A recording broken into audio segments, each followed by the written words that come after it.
Fundo de Investimento Imobiliário ITBI. Quem já aplicou em fundo imobiliário sabe como é que a coisa funciona, certo? São adquiridos imóveis para o fundo, só que o fundo não tem personalidade jurídica. Ele não pode exercer direitos e obrigações em nome próprio. Existe uma instituição financeira, normalmente, que administra o fundo. Então, o patrimônio, né, essa mercadoria adquirida, ela fica sob fidúcia, né, por uma questão de confiança, fica para a instituição financeira para que ela os administre, alugue esses imóveis, faça esses imóveis renderem, e isso daí, esse rendimento ser repartido, depois de pagamento de uma suave taxa de administração, ser repartido entre os cotistas do fundo. Você compra uma cota do fundo, você passa a ser proprietário de pedaço do imóvel. Você não exerce direito de proprietário. Você não pode ir lá para o imóvel. Você tem um pedaço dele, é uma fração ideal. Você tem aquela fração e você fica recebendo os dividendos, recebendo os lucros gerados pelo aluguel daqueles imóveis, por exemplo. E também você tem sua cota que vai aumentando ou diminuindo, de acordo com esses lucros aumentarem ou diminuírem, os valores do imóvel aumentarem ou diminuírem. Mas percebam, quem na realidade é dono dos imóveis são os cotistas do fundo. Tá? São os cotistas. Então, quando o fundo vai ser ampliado, adquirindo novos imóveis com emissão de novas cotas, esses imóveis são adquiridos, ficam sob propriedade fiduciária da administradora do fundo, e aí o pessoal disse, olha, não tem que ter ITBI.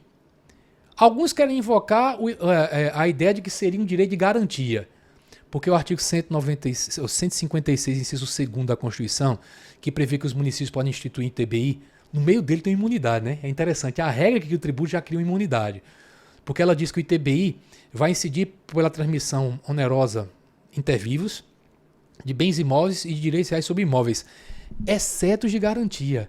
Então a Constituição proíbe que se tribute direitos de garantia. Aí o pessoal diz, é direito de garantia? Apesar do STJ estar analisando a matéria sob o ponto de vista da lei federal e não da Constituição, na decisão contra a qual se interpôs os recursos, o STJ mostrou e demonstrou concordar que não era direito de garantia.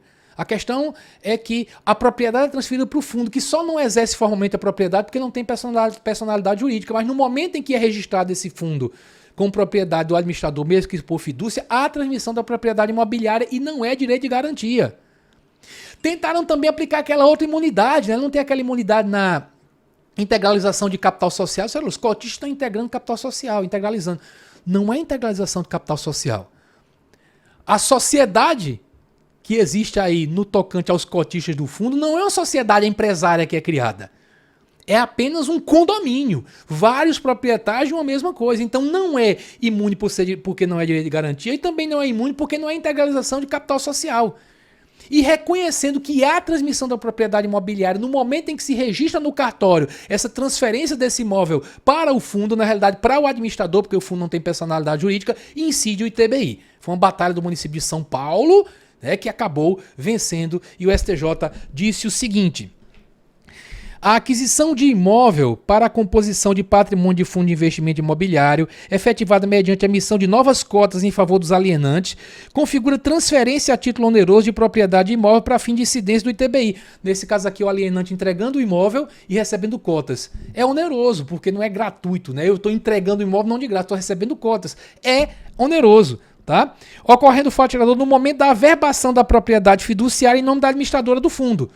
A gente é propriedade do fundo, mas o fundo, como não tem personalidade jurídica, a gente sabe que só quem tem patrimônio, só quem exerce direitos, contrai obrigações são as pessoas, físicas ou jurídicas. Como o fundo, repito, a exaustão não tem personalidade jurídica, não pode ficar no nome dele. Vai para o nome da administradora. É fiduciário. Essa propriedade fiduciária é para que a entidade ela pratique certos atos de administração em benefício dos cotistas, mas há transferência da propriedade, paciência e a incidência do ITBI. Fato gerador ocorrido no momento em que se registra essa propriedade, a verba lá no cartório em nome da administradora do fundo. Beleza?